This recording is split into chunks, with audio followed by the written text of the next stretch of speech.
కొందరికి డబ్బు లేదని, కొందరికి ఆరోగ్యం లేదని, కొందరికి ఉద్యోగం లేదని, కొందరికి విశ్రాంతి లేదని, మరికొంతమంది అంటారు నెమ్మదితో ఉంటే చాలండి,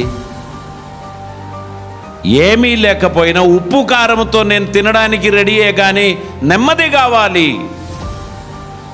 మనశ్శాంతి కావాలి అని చెప్పేటువంటి వారు ఉంటారు.